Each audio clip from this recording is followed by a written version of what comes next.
뜨겁고 기름진 빈대떡이 제 뺨을 후려쳤어요. 70년을 이렇게 사셨으면 이제 그만 좀 하시지. 며느리의 차가운 목소리가 온 집안에 울려 퍼졌어요. 명절 음식 하나도 제대로 못 만드시면서 왜 나서세요? 창피해 죽겠네. 뺨에 달라붙은 누런전 조각에서 기름이 주르륵 흘러내립니다. 손주들의 동그란 눈이 제 얼굴을 멍하니 바라보고 있었어요. 그 맑은 눈에 비친 제 모습이 너무나 처참해서 저는 차라리 그 자리에서 돌이 되고 싶었어요. 하지만 그들은 몰랐죠. 자신들이 오늘 깨운 것이 70년을 참아온 할머니가 아니라 5억 원짜리 건물주이자 상장 기업의 최대 주주라는 사실을. 좋아. 내 모든 걸 걸고 너희에게 진짜 지옥이 무엇인지 보여주마. 그날 저는 결심했습니다. 새벽 4시 30분이었어요.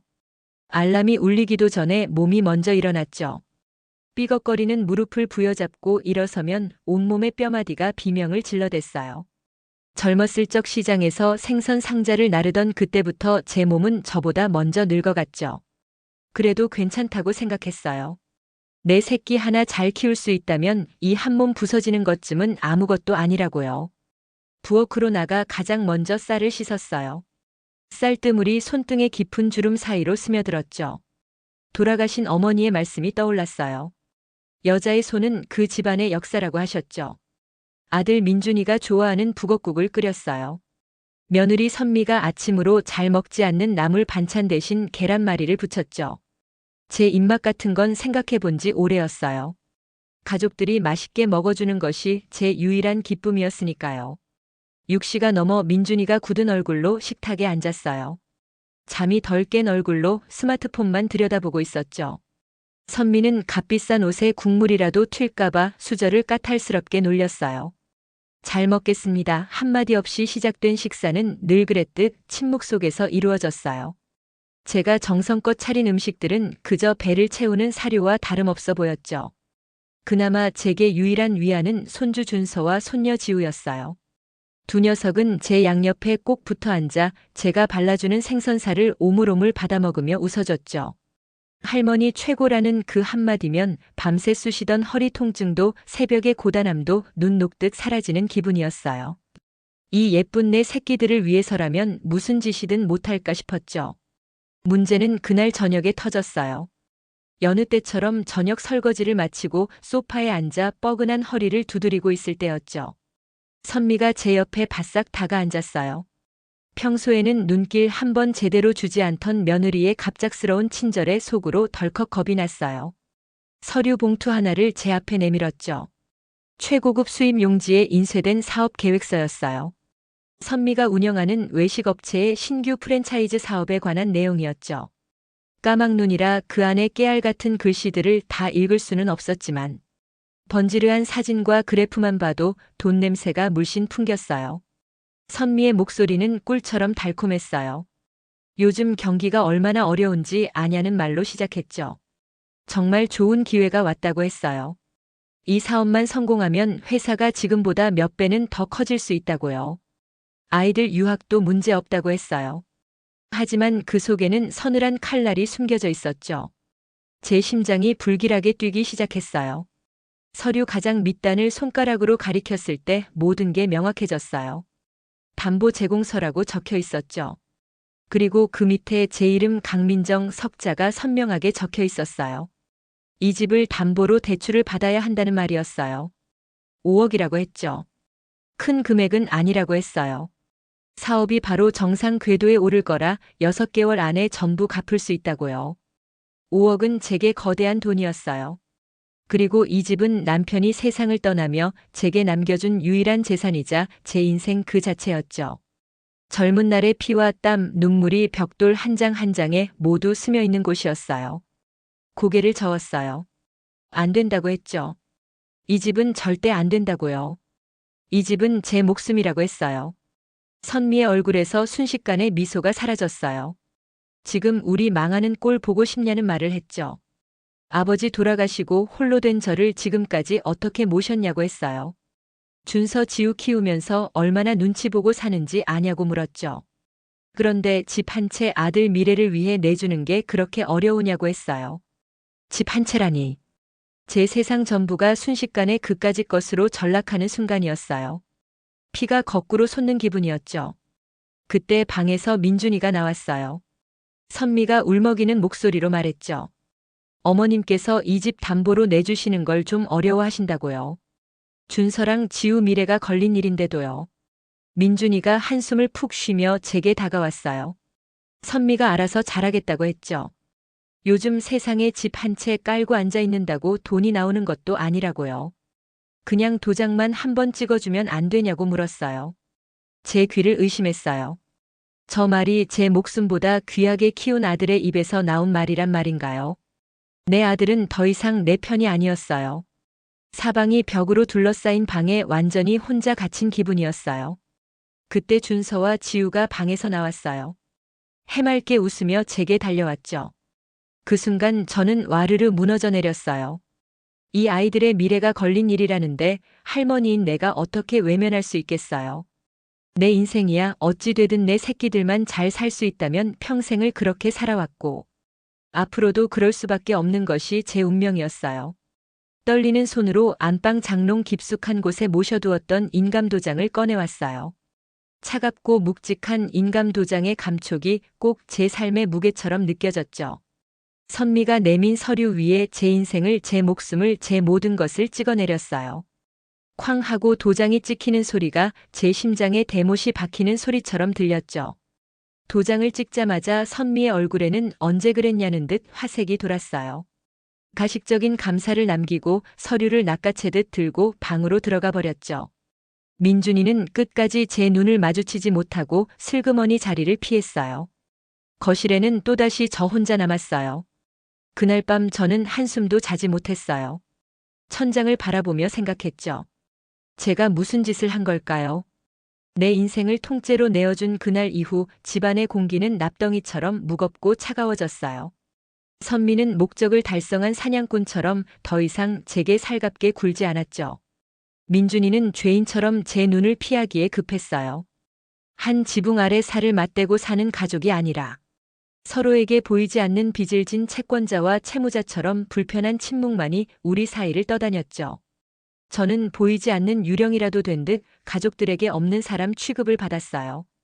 하지만 괜찮다고 스스로를 다독였어요. 내 모든 것을 내주었으니 이제 곧 추석이고 명절만이라도 온 가족이 둘러앉아 웃음꽃을 피울 수 있다면 그것으로 족하다고요. 얼마나 어리석고 헛된 기대였는지를 깨닫기는 그리 오랜 시간이 걸리지 않았어요. 추석 연휴가 시작되기 바로 전날 선미는 퇴근길에 백화점 식품관을 통째로 옮겨온 듯 온갖 식재료 꾸러미들을 식탁 위에 보란듯이 펼쳐놓았어요. 기계로 깎아놓아 흠집 하나 없이 매끈한 유기농 깐 도라지가 있었어요. 선홍빛이 선명한 최고급 한우 산적거리도 있었죠. 심지어는 반죽까지 다 되어 있는 오색 송편 키트까지 있었어요. 제가 평생 새벽 시장을 돌며 조금이라도 더 싱싱하고 좋은 놈으로 고르기 위해 상인들과 신경전을 벌이고 흙 묻은 손으로 다듬던 그 모든 세월이 한순간에 무색해지는 순간이었죠. 선미가 말했어요. 올해는 이런 걸로 편하게 하시라고요. 언제까지 옛날 방식으로 힘겹게 하실 거냐고요. 요즘 세상에 누가 집에서 일일이 다 만드냐고요. 위생적으로도 이게 훨씬 깔끔하다고 했어요. 제 손맛이, 제 세월이, 제 정성이 비위생적이고 옛날 방식으로 치부되는 순간이었죠. 제 손은 흙과 물과 불을 만지며 가족을 키워낸 제 삶의 역사 그 자체였어요. 그런데 이제 와서 그 모든 것이 더럽고 낡은 것이 되어버렸죠.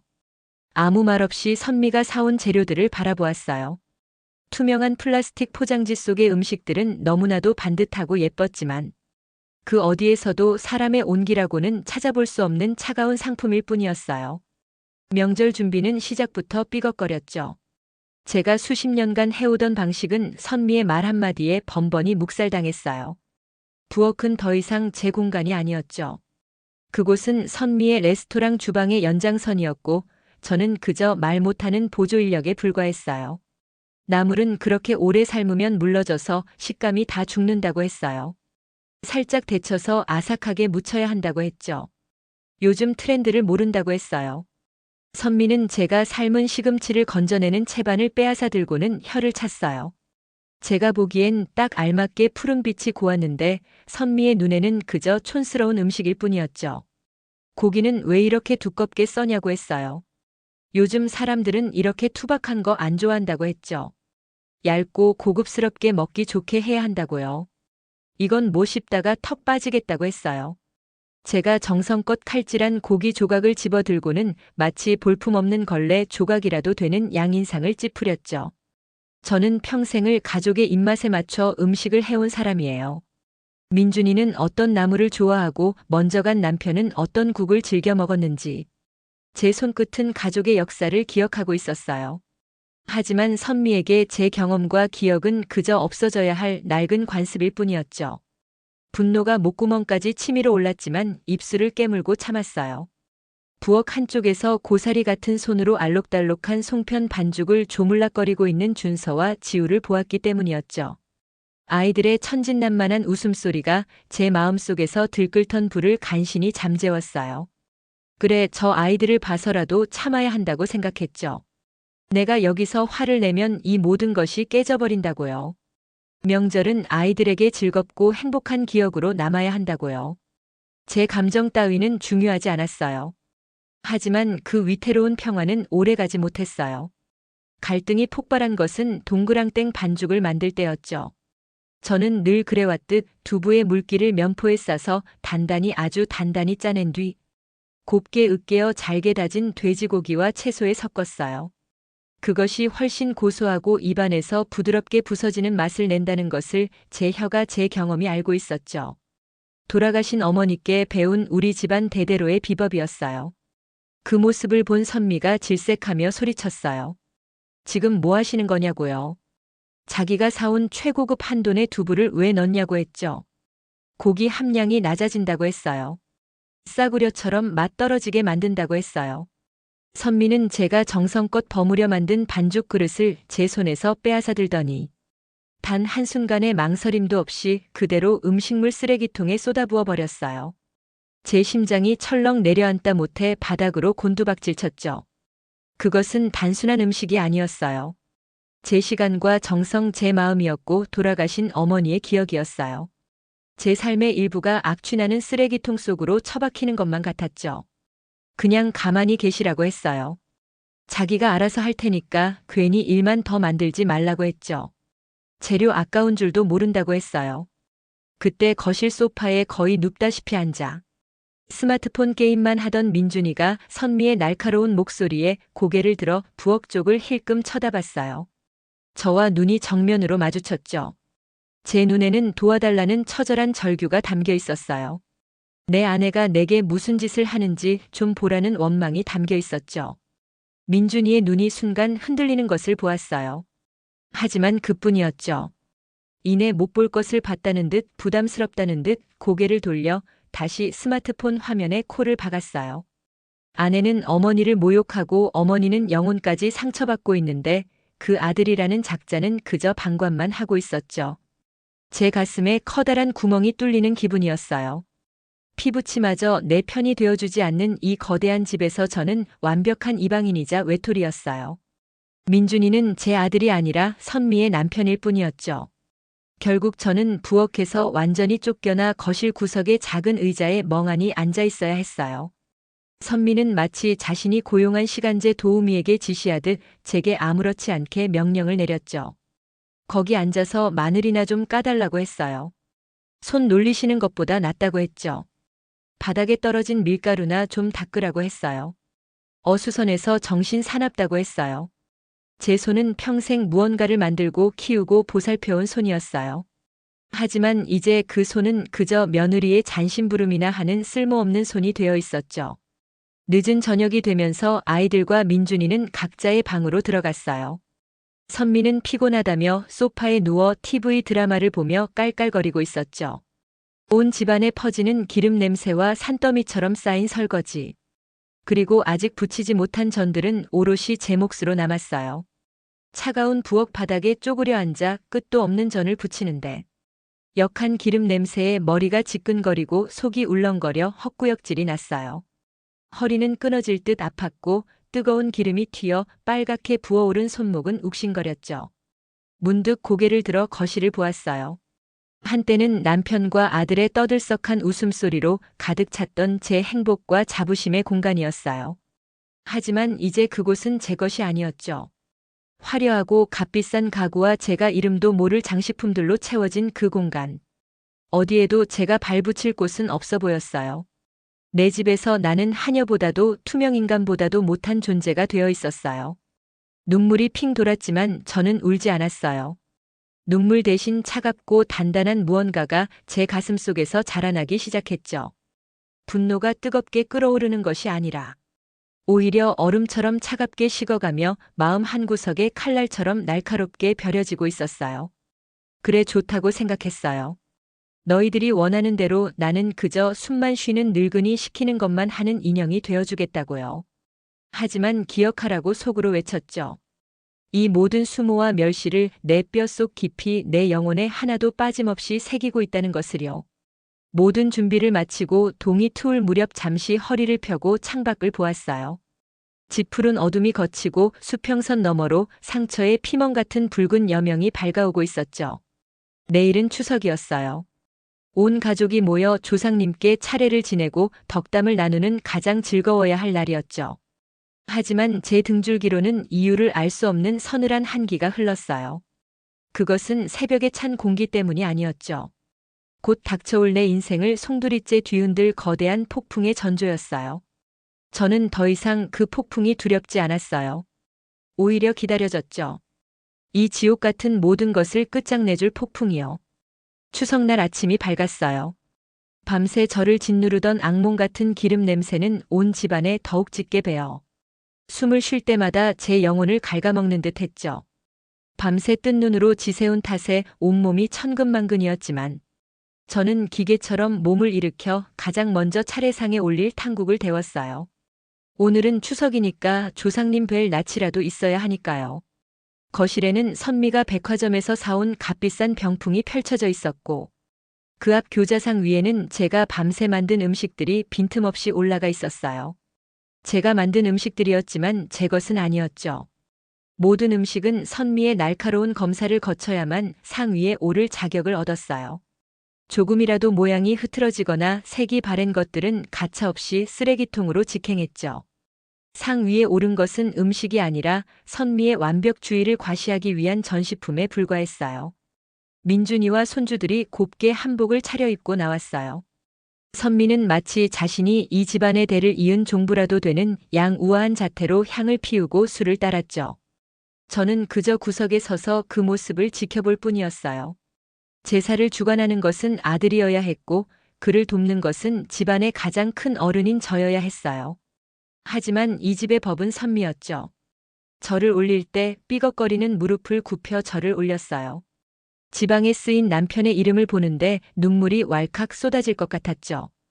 여보 보고 있냐고 속으로 외쳤어요. 당신 없는 이 집이 당신의 아내와 당신의 아들이 어떻게 살고 있는지요. 당신이 평생을 바쳐 지키려 했던 이 가정이 어떻게 망가져가고 있는지요. 저는 조상님께 복을 비는 대신 제 기구한 신세를 한탄하고 있었어요. 어색하고 불편한 차례가 끝나고 온 가족이 식탁에 둘러앉았어요. 아이들이 제잘거리는 소리만이 유일한 온기였죠. 저는 밥 생각도 없어 그저 아이들 접시에 반찬을 집어주었어요. 아이들이 맛있게 음식을 받아먹는 모습에 아주 잠시 저는 제가 겪고 있는 모든 수모를 잊을 수 있었죠. 그래 이것만으로도 족하다고 생각했어요. 내 새끼들이 이렇게 잘 먹고 잘 크는데 나 하나쯤이야 라고요. 하지만 그 평화는 신기루처럼 짧았어요. 상에 올렸던 음식들이 식어 다시 데워오기 위해 부엌으로 향했을 때 사건은 터지고야 말았죠. 제가 밤새 부친 전중에는 녹두를 직접 갈아 넣은 큼지막한 빈대떡이 여러 장 있었어요. 가난했던 시절 묵직한 빈대떡 한 장이면 온 가족이 배를 채울 수 있었죠. 저에게 빈대떡은 단순한 음식이 아니라 고단했던 삶의 애환이자 자부심이었어요. 그런데 그 수많은 빈대떡 중에서 유독 한 장의 가장자리가 제 마음처럼 까맣게 타들어가 있었죠. 밤새 겹겹이 쌓인 피로에 잠시 한눈을 판 탓이었어요. 저는 무심코 그 빈대떡을 다시 접시에 담으려 했어요. 바로 그 순간 뒤에서 번개처럼 나타난 선미가 제 손을 거칠게 쳐냈죠. 눈은 장식으로 달고 다니냐고 했어요. 이게 탄 게 안 보이냐고요. 선미의 날카로운 목소리가 조용하던 집안을 갈랐어요. 식탁에 앉아있던 민준이와 아이들의 시선이 모두 부엌으로 쏠렸죠. 이런 걸 손님상에 아니 우리 가족들 먹는 상에 올리려고 하셨냐고 했어요. 정말 수준이라고 했죠. 가장자리만 조금 탔을 뿐이라고 말했어요. 이 부분만 떼어내고 먹으면 괜찮다고요. 제 변명은 선미의 분노에 기름을 붓는 꼴이 되고 말았어요. 괜찮다고 하냐고 소리쳤어요. 눈에는 이게 괜찮아 보이냐고요. 이러니까 평생 그 모양으로 사신 거라고 했죠. 제대로 하는 게 하나도 없다고 했어요. 평생 그 모양. 그 말이 비수처럼 날아와 제 심장 한가운데에 정확히 박혔어요. 아들을 위해 이 가정을 위해 굶주림과 싸우며 빈대떡을 부치던 내 70평생이 고작 저 까맣게 탄 빈대떡 한 조각의 실수로 전부 부정당했죠. 그리고 다음 순간 저는 제 눈을 의심해야만 했어요. 선미는 제가 들고 있던 접시에서 바로 그 큼지막한 빈대떡을 집어들었죠. 아직 온기가 남아 기름이 눅진하게 밴 묵직한 빈대떡이었어요. 그리고는 망설임 없이 제 뺨을 향해 그것을 내리쳤어요. 철썩. 세상의 모든 소리가 한순간에 멈췄어요. 아이들의 제잘거림도 TV 소리도 제 심장 소리마저도 들리지 않았죠. 오직 묵직하고 기름진 빈대떡이 제 뺨에 달라붙으며 내는 살점이 뭉개지는 듯한 역겨운 마찰음만이 제 우주를 가득 채웠어요. 뺨으로 뜨거운 기름이 흘러내리며 살갗을 태우는 고통이 느껴졌지만 그보다 더한 것은 제 영혼이 타들어가는 듯한 치욕이었죠. 고개를 돌리자 사랑하는 손주 녀석 준서와 손녀 지우의 동그란 눈이 보였어요. 아이들의 눈에는 공포와 혼란 그리고 믿을 수 없다는 충격이 가득 담겨 있었죠. 그 맑은 눈들에 비친 제 모습은 뺨에 누런 빈대떡 조각을 붙인 채 너절하게 선 세상에서 가장 초라하고 가여운 늙은이일 뿐이었어요. 그 순간 저는 육체적으로 죽는 것보다 더한 정신적인 죽음을 경험했죠. 민준이는 내 아들은 그 자리에 얼어붙어 있었어요. 아내의 만행을 말려야 한다는 생각조차 못하는 듯 그저 멍하니 서서 이 끔찍한 광경을 지켜보고만 있었죠. 그의 얼굴에는 분노도 슬픔도 없었어요.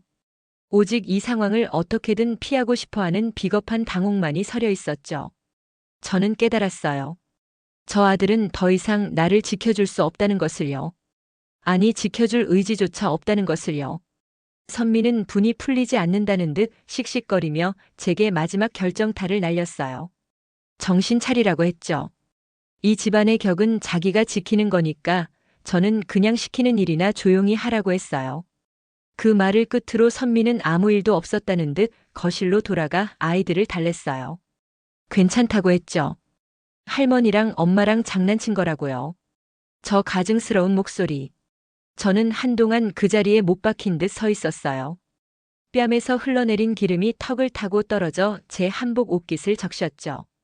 천천히 아주 천천히 손을 들어 뺨에 붙어있던 빈대떡 조각을 떼어냈어요. 눅진하고 뭉개진 그것의 감촉이 제 손끝에 달라붙어 떨어지지 않았죠. 조용히 남은 음식들을 마저 정리했어요. 아무도 제게 말을 걸지 않았죠. 방으로 돌아온 저는 거울 앞에 섰어요. 거울 속에는 왼쪽 뺨이 벌겋게 부어오른 낯선 늙은 여자가 저를 보고 있었어요. 그 붉은 자국이 마치 지울 수 없는 낙인처럼 보였죠. 희생이라는 이름 아래 바보처럼 모든 것을 내어준 죄인에게 찍힌 낙인이었어요. 빈자의 떡이라 불리던 그 빈대떡이 제 뺨 위에 평생 지워지지 않을 주홍 글씨를 새겨놓았죠. 그때 제 눈에서 무언가 뜨거운 것이 흘러내렸어요. 그것은 슬픔의 눈물이 아니었어요. 억울함의 눈물도 아니었죠. 그것은 제 70평생의 모든 인내와 체념을 태워버리고 남은 피와 쇠맛이 나는 차디찬 분노의 결정체였어요. 거울 속에 저를 보며 낮지만 제 평생 가장 단호한 목소리로 속삭였어요. 그래 선미야, 내 말이 맞다. 나는 평생을 이 꼴로 살았다. 하지만 그건 오늘까지다. 오늘 너는 내 뺨을 친 것이 아니라 내 안에 잠들어 있던 괴물을 깨운 것이다. 내가 겪은 이 지옥을 이제 너희에게 고스란히 돌려주마. 제 안에서 무언가 단단히 끊어지고 동시에 무언가 차갑게 이어지는 소리를 들었어요. 뺨을 후려친 묵직한 빈대떡 조각이 바닥에 떨어지던 그 순간 제 안에 있던 어머니와 아내로서의 강민정은 죽었어요. 그리고 텅 빈 그 자리에 오직 복수만을 위해 숨쉬는 새로운 존재가 태어났죠. 눈물은 더 이상 흐르지 않았어요. 눈물샘이 말라버린 것이 아니라 슬픔이라는 감정 자체가 증발해버렸기 때문이었죠.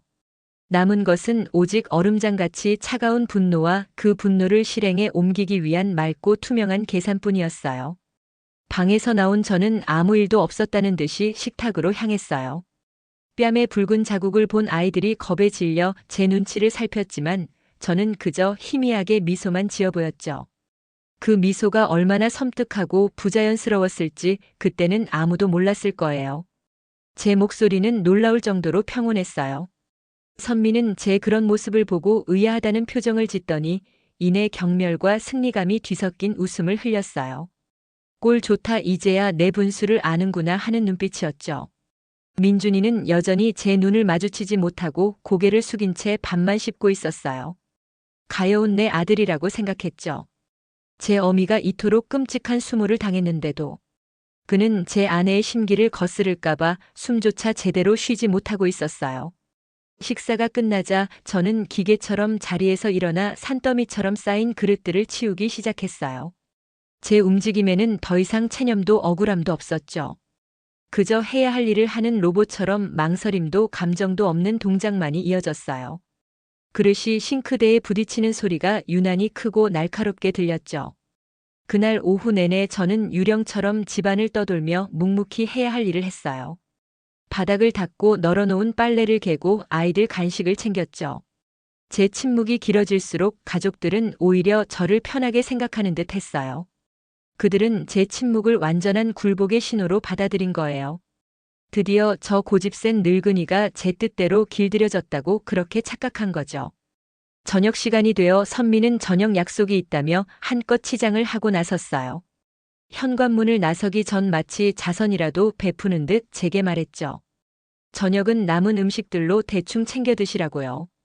그리고 자기들 들어오기 전에 집 좀 깨끗하게 치워놓으라고 했어요. 오늘 어수선했으니까요. 저는 아무 대답 없이 고개만 까딱했어요. 쾅 하고 현관문이 닫히고 민준이 내외가 사라진 집에는 아이들과 저단 셋만 남았죠. 아이들은 그제야 제 곁으로 다가왔어요. 작은 입술을 대고 바람을 불어주며 아파하는 척을 해줬어요. 엄마가 나빴다고 했죠. 이 다음에 커서 할머니 꼭 지켜줄 거라고 했어요. 아이들의 따뜻한 위로에 제 안에서 죽어버린 줄 알았던 무언가가 꿈틀거렸어요. 하지만 저는 이내 고개를 저었죠. 이 아이들의 순수한 마음을 제 복수의 길에 끌어들일 수는 없었어요. 아이들을 다독여 저녁을 먹이고 씻겨서 재웠어요. 아이들이 잠든 것을 확인한 뒤 저는 집안의 모든 불을 껐죠. 정적이 내려앉은 어두운 집안에서 저는 소파에 앉아 창밖을 보았어요. 어둠 속에서 빛나는 도시의 불빛들이 마치 굶주린 짐승의 눈처럼 번뜩이는 것 같았죠. 저 수많은 불빛 중에 진짜 내 것은 과연 무엇이었을까요? 한참을 그렇게 앉아 있다가 저는 조용히 자리에서 일어났어요. 그리고 제 방이 아닌 서재로 향했죠. 먼저 간 남편이 쓰던 그곳은 이제 민준이가 가끔 사용하는 공간이 되어 있었어요. 책상 서랍 가장 깊숙한 곳에서 낡은 수첩 하나를 꺼내 들었죠. 그 안에는 전화번호 하나만이 적혀 있었어요. 제 인생의 가장 밑바닥에서 저를 지켜줄 유일한 동아줄이었죠. 수첩을 들고 차가운 베란다로 나갔어요. 밤 기운이 상처 입은 제 뺨을 스치고 지나갔죠. 휴대폰을 꺼내 수십 년간 한 번도 누르지 않았던 그 번호를 떨림 없는 손가락으로 한자 한자 눌렀어요. 길지 않은 신호음이 가고 수화기 너머에서 낮고 중후한 목소리가 들려왔죠. 조 변호사입니다라는 말이 들렸어요. 저입니다라고 대답했어요. 오랜만에 듣는 목소리였지만 어제 들었던 것처럼 익숙했죠. 그 목소리를 듣는 순간 제 마음속에 마지막 불안마저 완전히 사라졌어요. 잠시 침묵이 흘렀어요. 이내 그가 저를 기억해냈다는 것을 알 수 있었죠. 별일 없으셨냐고 물었어요. 그의 목소리에는 걱정과 함께 이 전화가 평범한 안부 전화가 아님을 직감한 긴장감이 섞여 있었죠. 저는 길게 설명하지 않았어요. 그럴 필요도 없었죠. 이제 때가 된 것 같다고 말했어요. 그동안 준비해 두라고 했던 것들 전부 시작해달라고 했죠. 그의 대답은 짧고 명료했어요. 내일 아침 일찍 모든 절차를 개시하겠다고 했죠. 더 이상의 질문도 확인도 없었어요. 그것이 그와 저 사이의 신뢰였어요. 전화를 끄는 저는 다시 창밖의 도시를 바라보았어요. 저 아래 화려한 불빛 속에서 제 아들과 며느리는 웃고 떠들며 승리를 만끽하고 있겠죠. 제가 모든 것을 포기하고 자신들의 발밑에 완전히 굴복했다고 믿으면서요. 저는 차갑게 웃었어요. 소리 없는 웃음이었죠. 그래, 마음껏 웃어대라고 속으로 말했어요. 너희들의 그 행복한 시간은 오늘 밤이 마지막이니까요. 내일 아침 해가 뜸과 동시에 너희들이 딛고 서 있는 그 모든 것이 어떻게 모래성처럼 무너져 내리는지 똑똑히 보게 될 것이라고요. 게임은 이제부터 시작이고 이 게임의 규칙은 제가 정하는 것이라고요. 추석 다음 날 아침 해는 어김없이 떴어요. 하지만 그날의 햇살은 유난히 차갑고 날카롭게 느껴졌죠. 밤새 제 곁을 지켜준 것은 끓어오르는 분노가 아니라 오히려 모든 것을 얼려버릴 듯한 냉정이었어요. 복수는 뜨거울 때 하는 것이 아니라 가장 차가울 때, 가장 날카롭게 벼려졌을 때 시작하는 법이니까요. 저는 평소와 똑같은 시간에 일어나 아침을 차렸어요. 식탁에 앉은 민준이와 선미는 어색한 침묵 속에서 제 눈치만 살피고 있었죠. 어제의 그 일이 있고 난 후, 저의 기이할 정도의 평온함이 그들을 오히려 불안하게 만들고 있다는 것을 느낄 수 있었어요. 그들은 아마 제가 충격으로 실성했거나 혹은 모든 것을 포기하고 완전한 굴복을 선택했다고 믿고 싶었을 거예요. 아침 식사가 끝나고 선미가 밖으로 나가려는 순간 제가 처음으로 입을 열었어요. 어디 가니라고 물었죠. 제 목소리는 낮고 조용했지만 그 안에는 거역할 수 없는 무게가 실려 있었어요. 선미가 흠칫 놀라며 저를 돌아보았죠. 친구 좀 만나러 간다고 했어요. 앉으라고 명령했어요. 더 이상의 설명도 부탁도 없었죠. 선미의 얼굴이 당혹감으로 굳어졌어요. 민준이 역시 안절부절 못하며 저와 선미를 번갈아 쳐다보았죠. 너도라고 민준이를 향해 턱짓했어요. 민준이는 마지못해 소파 끝에 엉거주춤 걸터 앉았죠. 집안의 공기가 팽팽하게 당겨진 활시위처럼 긴장되었어요. 이제 무대와 관객은 모두 준비되었죠. 오랫동안 숨겨왔던 제 연극의 막을 올릴 시간이었어요. 안방으로 들어가 장롱 가장 깊숙한 곳 낡은 보따리에 쌓여있던 묵직한 서류철을 꺼내 들었죠. 수십 년의 세월이 내려앉아 누렇게 변색된 그 서류철은 제 삶의 또 다른 역사였어요. 거실로 돌아온 저는 그 서류철을 민준이 내외 앞 탁자 위에 쿵 소리가 나게 내려놓았어요. 그 소리에 두 사람은 소스라치게 놀라 어깨를 떨었죠. 이게 뭐냐고 선미가 불안한 목소리로 물었어요. 저는 대답 대신 서류철의 끈을 풀어 첫 번째 문서를 꺼냈죠. 아주 오래된 손때 묻은 토지 등기부등본이었어요. 제가 19살 때라고 말했어요. 시집 와서 보니 남편은 착해도 돈 한 푼 모를 줄을 모르더라고 했죠. 그래서 제가 시장에 나가 생선을 팔기 시작했다고요. 그때부터 나는 밥은 굶어도 돈은 굶기지 않았다고 했어요.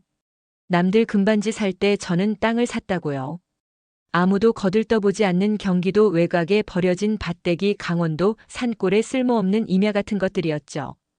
등기부등본을 한 장 한 장 그들 앞에 펼쳐 보였어요. 그 위에는 수십 년 전의 날짜와 함께 강민정이라는 제 이름이 선명하게 박혀 있었죠.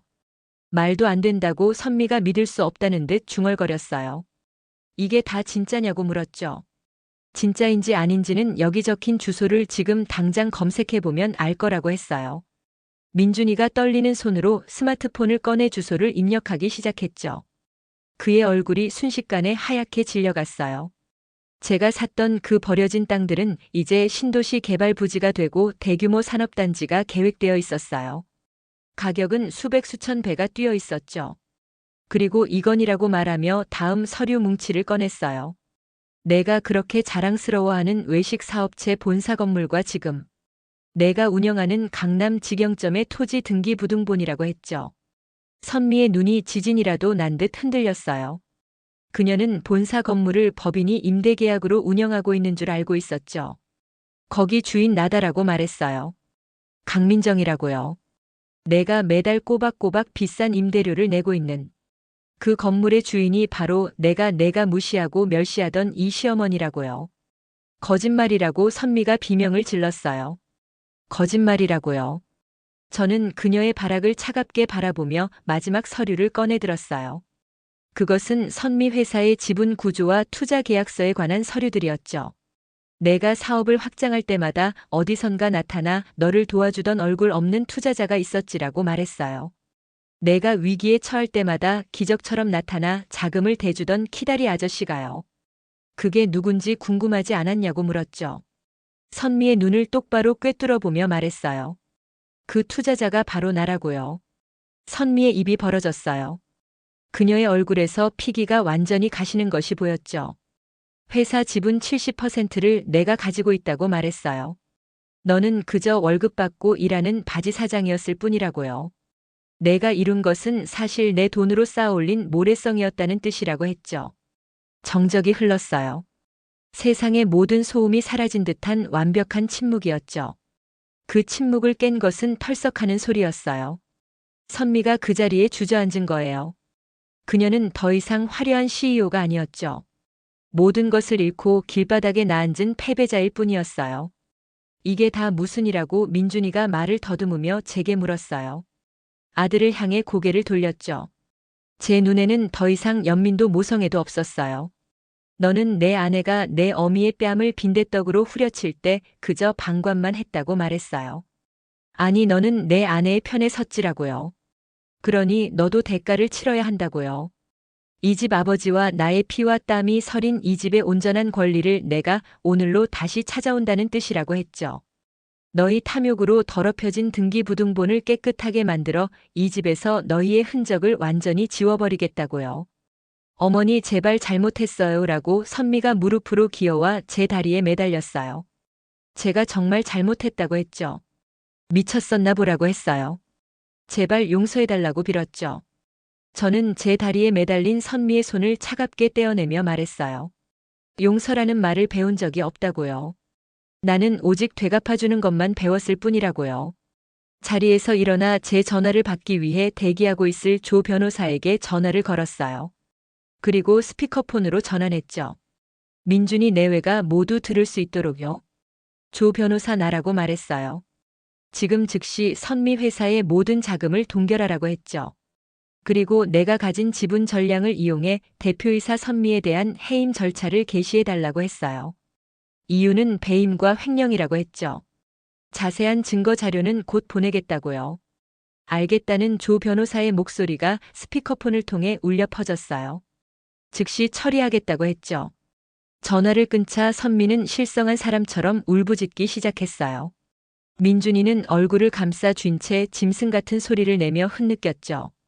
저는 그 모습을 제 뺨에 빈대떡이 날아와 박히던 그 순간처럼 아무 감정 없는 눈으로 아주 오랫동안 바라보았어요. 이제 막 심판의 첫 장이 끝났을 뿐이었죠. 제가 폭탄을 터뜨린 후 집안은 죽음과도 같은 침묵에 잠겼어요. 한때 선미의 화려한 성공을 과시하던 값비싼 장식품들은 이제 곧 닥칠 파멸을 애도하는 장송곡의 악기들처럼 으스스하게 보였죠. 소파에 주저앉아 넋이 나간 선미와 얼굴을 감싸 쥔 채 미동도 없는 민준이. 두 사람은 마치 시간이 멈춘 밀랍 인형 같았어요. 저는 그들을 잠시 내버려 두었죠. 현실을 받아들일 시간이 필요했으니까요. 아니, 자신이 어떤 나락으로 떨어졌는지 깨달을 시간이요. 부엌으로가 차가운 물 한 잔을 마셨어요. 속에서 타오르는 불길을 잠재우기 위함이 아니었죠. 오히려 그 불길을 더욱 차갑게 더욱 단단하게 만들기 위함이었어요. 얼마나 지났을까요? 짐승 같은 울음소리를 내며 선미가 다시 제게 달려들었어요. 그리고는 제 바지 가랑이를 붙잡고 무릎을 꿇었죠. 불과 하루 전 제 뺨을 빈대떡으로 후려치던 그 오만하던 여자는 온데간데 없었어요. 제가 죽을 죄를 졌다고 했죠. 제발 한 번만 용서해달라고 빌었어요. 다 잘못했다고 했어요. 그녀의 얼굴은 눈물과 콧물로 범벅이 되어 있었죠. 저는 가만히 감정 없이 저를 올려다보는 그 얼굴을 내려다보았어요. 이제 와서 그 말이 무슨 소용이냐고 했죠. 내가 내 뺨을 후려칠 때 그 안에 담긴 것은 단순한 분노가 아니었다고 말했어요. 내 70평생에 대한 멸시였고 인간에 대한 모독이었지라고요. 그것을 어떻게 용서라는 말 한마디로 덮을 수 있겠느냐고 물었죠. 미쳤었나 보라고 선미가 말했어요. 정말 귀신의 씨였나 보라고 했죠. 우리 준서랑 지우 생각해서라도 제발이라고 빌었어요. 아이들은 무슨 죄냐고 물었죠. 회사만은 살려달라고 했어요. 그건 제 인생 전부라고 말했죠. 내 인생 전부라고요. 저는 차갑게 코웃음을 쳤어요. 착각하지 말라고 했죠. 그건 내 인생이 아니라 내 돈이었다고요. 그리고 너는 감히 내 아이들, 내 손주들을 입에 올릴 자격이 없다고 했어요. 내가 그 아이들 앞에서 할미의 뺨에 빈대떡을 던졌을 때 너는 이미 어미로서의 자격도 인간으로서의 자격도 잃은 것이라고요. 제 단호한 말에 선미는 더 이상 말을 잇지 못하고 통곡하기 시작했죠. 그때 내내 침묵하던 민준이가 고개를 들었어요. 그의 눈은 핏발이 서 있었죠. 제발 그만하라고 했어요. 선미가 저렇게까지 비는데 안 되냐고 물었죠. 다 갚겠다고 했어요. 평생 어머니 발밑에서 속죄하며 살겠다고 했어요. 제발 가정을 깨지 말아달라고 빌었죠. 가정이라고요. 이 상황에서도 저 녀석은 가정을 운운하고 있었어요. 나는 이미 너희에게 기회를 주었다고 말했어요. 내 아내가 내 뺨을 쳤을 때 내가 남자답게 아들답게 그녀의 손을 뿌리치고 내 앞을 막아섰더라면 어머니 죄송하다고 말하며 내 편에 서주었더라면 그랬더라면 나는 이 모든 것을 가슴에 묻고 넘어갔을지도 모른다고 했죠. 하지만 너는 그러지 않았지라고 말했어요. 너는 내 어미가 짓밟히는 것을 그저 구경만 했다고요. 이제 와서 내게 가정을 논할 자격이 있다고 생각하느냐고 물었죠. 제 말은 민준이의 가슴에 비수처럼 꽂혔어요. 그는 더 이상 아무 말도 하지 못하고 다시 고개를 떨구었죠. 바로 그때였어요. 제 휴대폰이 요란하게 울리기 시작했죠. 스피커폰으로 전화를 받자 조 변호사의 침착한 목소리가 거실 전체에 울려 퍼졌어요. 요청하신 대로 선미 회사의 모든 법인 계좌에 대한 지급 정지 조치가 완료되었다고 했죠. 현재 그 회사에서는 단돈 10원도 인출할 수 없는 상태라고 했어요. 선미의 울음소리가 순간 멈췄어요. 그녀의 눈에 극도의 공포가 서렸죠. 그리고 조금 전 주요 주주들과 긴급 이사회를 소집했다고 조 변호사가 말했어요. 사모님의 위임장을 근거로 대표이사 선미에 대한 직무 집행 정지 및 해임 안건을 발의했다고요. 가결은 확실시된다고 했죠. 수고했다고 말했어요. 다음 절차도 바로 진행해 달라고요. 조 변호사는 제 말에 한 템포 쉬고 더욱 강력한 다음 말을 이어갔어요. 그리고 한 가지 더 있다고 했죠. 사모님 자택을 담보로 실행되었던 대출건 말이라고요. 방금 제가 사모님 개인 자금으로 대출금 5억 전액을 은행에 대위변제 처리했다고 했어요.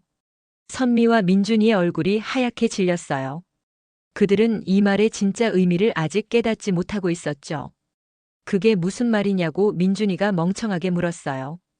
이제 은행 빚은 모두 사라졌고 이 집에 설정되었던 근저당권 역시 곧 해지될 거라고 조 변호사가 말했어요. 대신이라고 그가 서늘하게 말을 이었죠. 이제부터는 사모님께서 며느님 선미 씨에게 5억 원의 구상권을 갖게 되신다고요. 즉 선미 씨가 사모님께 5억 원의 빚을 지게 된 것이라고 했어요. 사형 선고였죠. 은행이라는 거대한 시스템에 빚을 지는 것과 자신이 그토록 멸시했던 시어머니.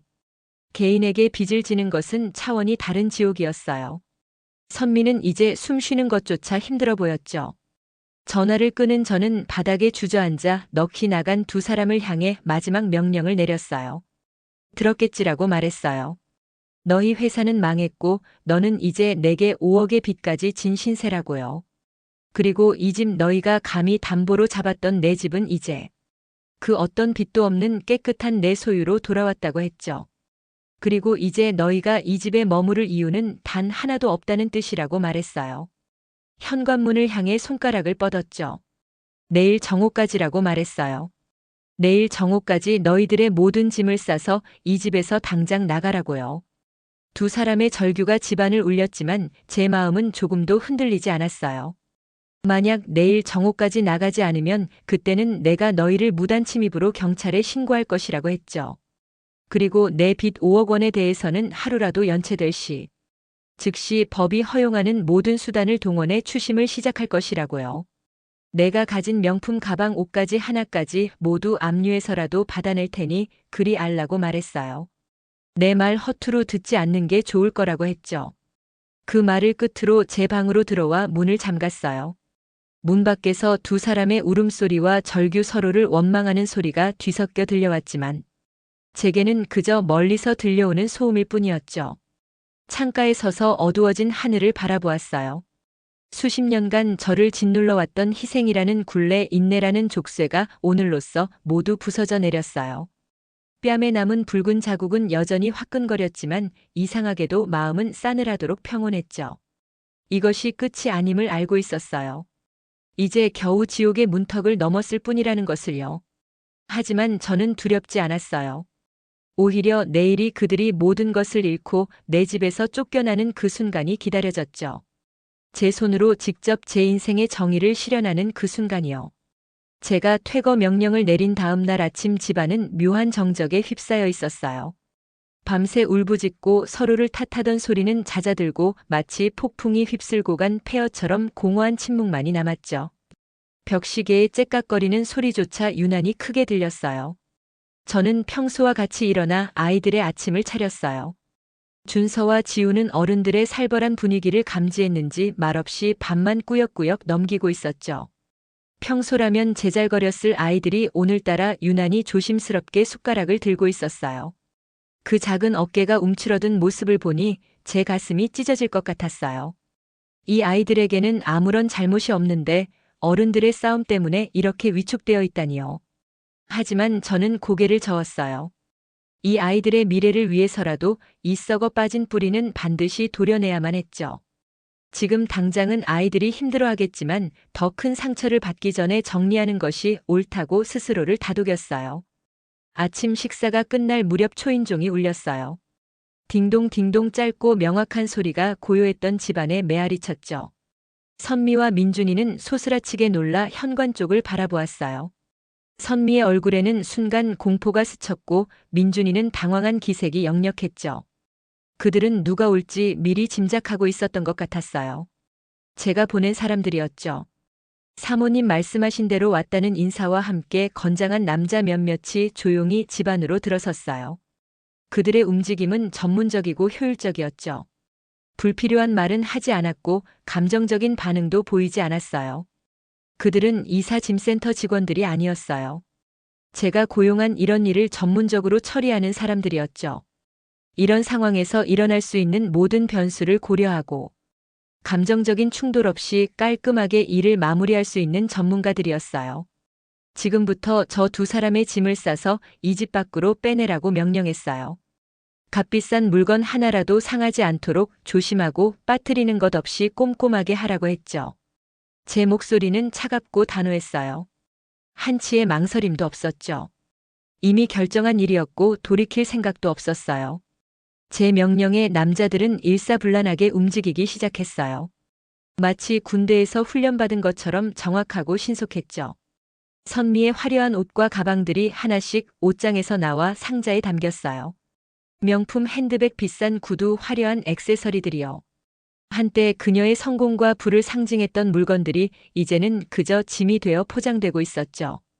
민준이의 골프채와 낚시 도구들도 마찬가지였어요. 매주 말 친구들과 어울리며 여유로운 시간을 보냈던 그 취미용품들이 이제는 주인을 잃고 상자 속으로 들어가고 있었어요.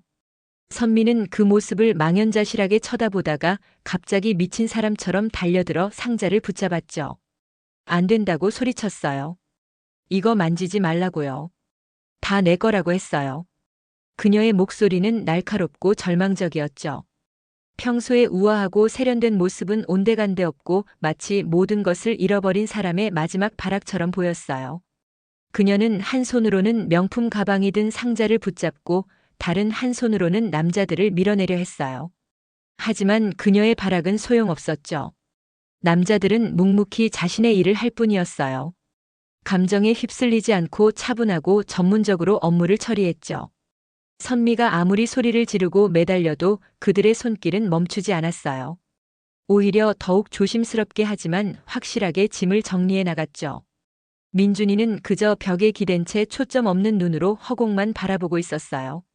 자신의 무기력함이 어떤 결과를 낳았는지 이제야 뼈저리게 깨닫고 있는 듯 했죠.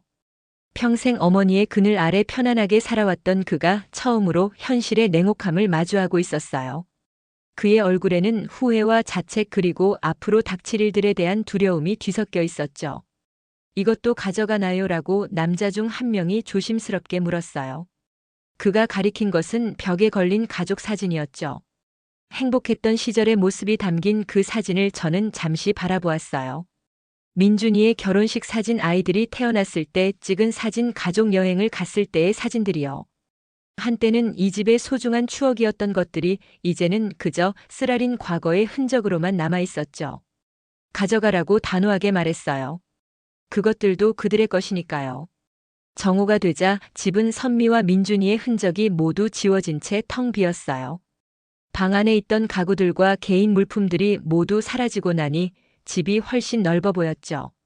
하지만 동시에 더욱 허전하고 쓸쓸해 보이기도 했어요. 그들의 짐은 아파트 앞 화단에 초라하게 쌓여 있었어요. 한때 그들의 부와 성공을 상징했던 물건들이 이제는 주인 잃은 쓰레기 더미처럼 보였죠. 명품 상자들과 골프백, 각종 전자제품들이 하나둘씩 화단 옆에 놓여 있는 모습은 보는 이로 하여금 인생의 덧없음을 느끼게 했어요. 아파트 주민들이 하나둘씩 나와서 구경했어요. 수군거리는 소리가 들렸지만 저는 신경 쓰지 않았죠. 이런 일이 일어날 것을 각오했고 다른 사람들의 시선 따위는 이미 중요하지 않았어요. 이제 너희들도 나가라고 말했어요. 현관문을 활짝 열고 마지막 통보를 했죠. 제 목소리에는 더 이상 망설임이 없었어요. 결정은 내려졌고 실행되었어요. 이제 남은 것은 그들이 이 집을 떠나는 일뿐이었죠. 선미는 저를 도끼 어린 눈으로 쏘아보더니 민준이의 팔을 잡아 끌고 집 밖으로 나갔어요.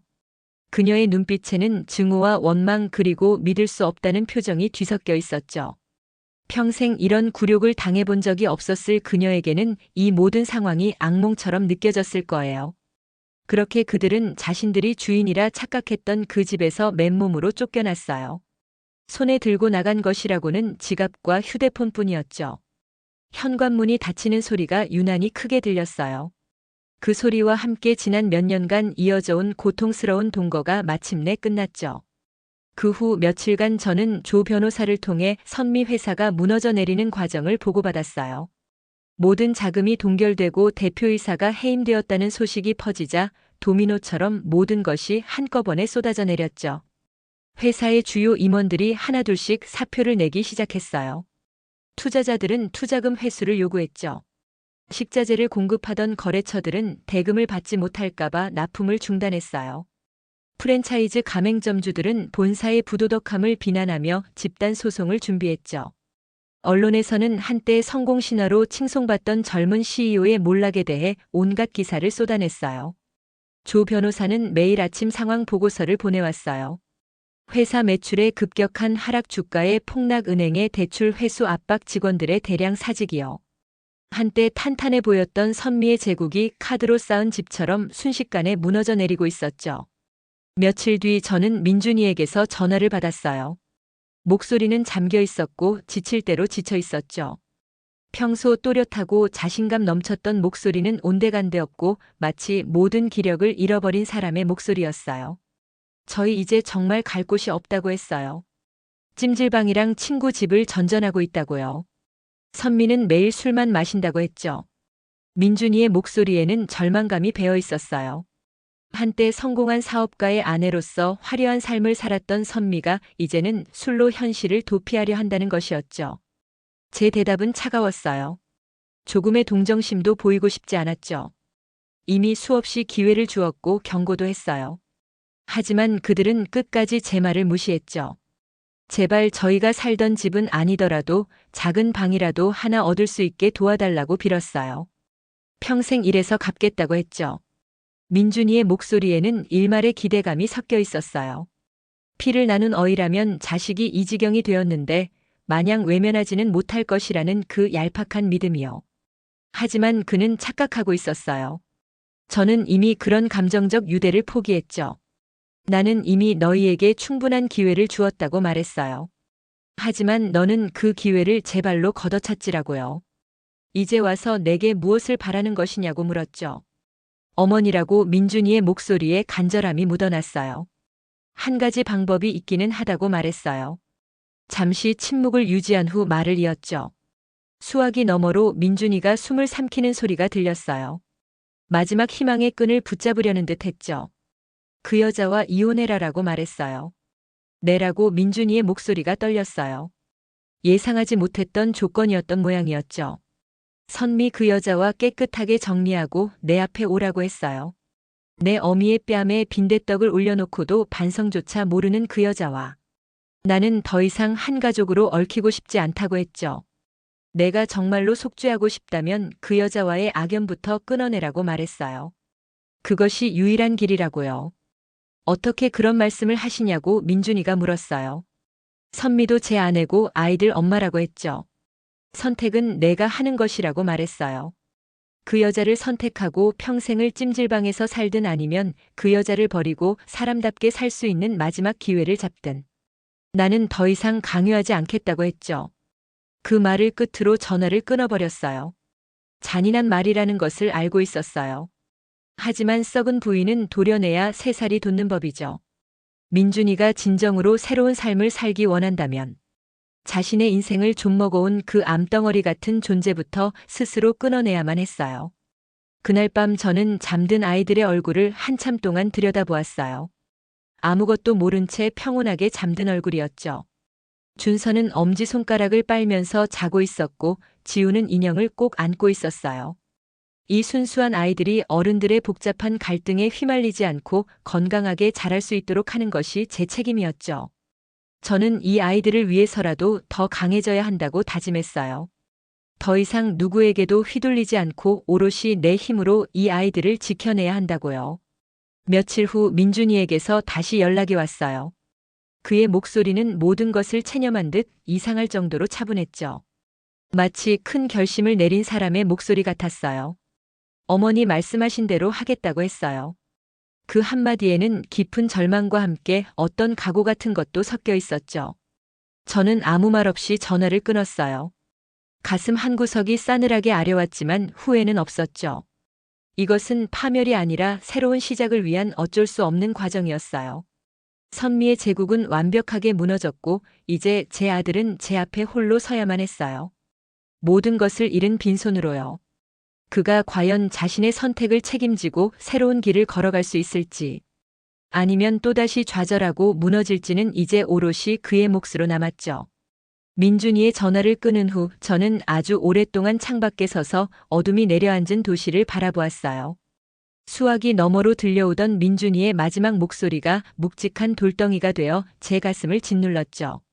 말씀하신 대로 하겠습니다라는 그 한마디가요. 제가 원했던 대답이었지만 막상 듣고 나니 기쁨이나 통쾌함보다는 깊은 허무함과 씁쓸함이 밀려왔어요. 제 손으로 아들의 가정을 깨트린 어미였죠. 세상 사람들은 저를 독하고 잔인한 늙은이라 손가락질할지도 몰랐어요. 하지만 저는 후회하지 않았어요. 썩은 가지를 쳐내지 않으면 나무 전체가 죽어버리는 법이니까요. 며칠 뒤 초인종 소리에 문을 열자 그곳에는 낯선 사람이 된 민준이가 서 있었어요. 값비싼 양복 대신 구겨진 면바지에 낡은 셔츠를 입은 민준이는 며칠 사이에 10년은 늙어 보였죠. 쾌한 눈, 거칠어진 피부, 그리고 모든 것을 잃은 자의 공허한 눈빛이요. 어머니라고 민준이는 제 앞에 무릎을 꿇었어요. 그리고는 품에서 서류 한 장을 꺼내 제게 내밀었죠. 이혼 서류 접수증이었어요. 어머니 말씀대로 다 정리했다고 했어요. 이제 저 좀 받아달라고 빌었죠. 평생, 정말 평생 어머니께 속죄하며 살겠다고 했어요. 다시는 어머니 마음 아프게 하는 일 없을 거라고 했죠. 민준이는 아이처럼 엉엉 울며 제게 매달렸어요. 예전 같았으면 당장이라도 그를 끌어안고 함께 울었을 거예요. 내 새끼 얼마나 힘들었을까, 다 내 잘못이다 하며 그의 등을 두드렸을 거죠. 하지만 제 마음은 얼어붙은 호수처럼 고요하기만 했어요. 조용히 민준이를 일으켜 세웠어요. 그리고 그의 눈을 똑바로 바라보며 말했죠. 내가 그 여자와 이혼한 것은 나를 위해서가 아니라 너 자신을 위해서였어야 한다고요. 내 인생을 망가뜨린 사람과의 관계를 정리하고 스스로의 힘으로 다시 일어서기 위한 선택이었어야 한다고 했어요. 나에게 돌아오기 위한 조건으로 이혼을 택했다면 너는 아직도 멀었다고 말했죠. 어머니라고 민준이가 말했어요. 나는 너를 받아주지 않을 것이라고 단호하게 말했어요. 너는 이제 40이 넘은 성인이라고 했죠. 언제까지 내 어미의 그늘 아래 숨어 살 것이냐고 물었어요. 내가 저지른 잘못의 대가는 내 스스로 치러야 하는 것이고, 내가 선택한 길의 책임 또한 내가 온전히 져야 하는 것이라고 말했어요. 그것이 진짜 속죄라고요. 방으로 들어가 통장 하나를 가지고 나왔어요. 이 돈을 가지라고 말했죠. 내게 주는 내 마지막 유산이라고요. 통장에는 민준이가 앞으로 몇 년은 버틸 수 있을 만큼의 돈이 들어 있었어요. 민준이가 떨리는 손으로 통장을 받아들었죠. 이 돈으로 작은 방이라도 얻어 내 살 길을 찾으라고 말했어요. 기술을 배우든 장사를 하든 내 힘으로 다시 일어서라고요. 더 이상 나를 찾아오지도 내게 무언가를 기대하지도 말라고 했죠. 나는 이제 내 인생에 관여하지 않을 것이라고 말했어요. 어찌 저에게 일이 잔인하시냐고 민준이가 물었어요. 제가 아들이잖아요 라고 했죠. 아들이었지라고 나지막이 말했어요. 내가 내 어미의 뺨을 후려치는 아내를 보고도 침묵했을 때 너는 이미 내 아들임을 포기한 것이라고요. 이제 너와 나는 피를 나눈 타인일 뿐이라고 말했어요. 그러니 이제 그만 가보라고 했죠. 이것이 내가 내게 베푸는 마지막 잡이라고요. 민준이는 한참 동안 그 자리에 서서 저를 바라보다가 결국 고개를 떨구고 돌아섰어요. 그의 축 처진 뒷모습이 완전히 사라질 때까지 저는 현관문을 닫지 못했죠. 문이 닫히는 순간 참았던 눈물이 터져 나왔어요. 아들을 향한 연민의 눈물이 아니었어요. 질기고 지독했던 모정의 굴레를 드디어 내 손으로 끊어냈다는 안도감의 눈물이었죠. 그날 이후 제 삶에는 비로소 고요한 평화가 찾아왔어요. 텅 비어버린 집을 정리하고 제 취향에 맞는 소박한 가구들로 다시 채웠죠. 그리고 가장 먼저 한 일은 아이들을 데리고 여행을 떠나는 것이었어요. 할머니, 우리 어디 가요라고 준서가 물었죠. 바다 보러 가자라고 대답했어요. 우리 강아지들 할머니랑 바다 보러 가고 싶다고 했잖아요. 푸른빛의 바다가 눈앞에 펼쳐지자 아이들은 환호성을 지르며 백사장으로 달려나갔어요. 저는 벤치에 앉아 파도에 부서지는 햇살과 아이들의 웃음소리를 가만히 바라보았죠. 수십 년 만에 처음으로 느껴보는 아무런 걱정도 근심도 없는 온전한 평화였어요.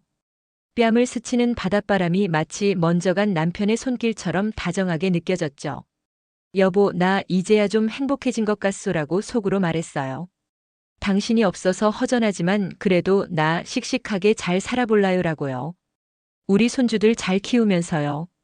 그렇게 저의 진짜 황혼이 시작되었어요. 1년이 흘렀어요. 어느 날 민준이에게서 문자가 왔죠. 어머니, 저 작은 식당 시작했어요 라는 내용이었어요. 잘 되고 있습니다. 건강하세요 라고 적혀 있었죠. 답장은 하지 않았어요. 하지만 마음이 조금 편해졌죠. 선미 소식도 들렸어요. 다른 도시로 가서 다시 시작했다고 했죠. 손주들은 주말마다 저를 찾아왔어요. 할머니 보고 싶었어 라고 준서와 지우가 제게 안겼어요. 이제 저는 누군가의 며느리도 누군가의 어머니도 아니었죠. 그냥 저 자신 강민정이었어요. 창가에 앉아 햇살을 받으며 생각했어요. 만약 그날로 돌아간다면 나는 다른 선택을 했을까요? 아마 아닐 거예요. 제게는 그것이 유일한 길이었으니까요. 과거의 상처에 갇혀 스스로를 파괴할 것인가요? 아니면 그 상처를 딛고 일어나 내 인생의 주인이 될 것인가요? 과거는 바꿀 수 없지만 오늘을 살아갈 용기와 내일을 만들어갈 의지는 바로 우리의 손에 달려 있으니까요. 어쩌면 지금 여러분 주변에도 꾹꾹 눌러 담은 희생의 세월을 알아주길 바라는 어머니가 있을지도 몰라요. 혹은 여러분 자신이 누군가에게 상처를 주고 용서를 구해야 할 입장에 있을 수도 있겠죠. 오늘의 이야기가 여러분의 마음에 작은 위로와 함께 스스로를 돌아볼 용기가 되었기를 바라요. 앞으로도 여러분의 마음을 흔드는 깊이 있는 이야기로 찾아뵙겠어요. 여러분의 하루가 따뜻한 위로와 단단한 용기로 가득하길 바라요. 채널 구독과 좋아요 버튼도 잊지 말고 꼭 부탁드려요.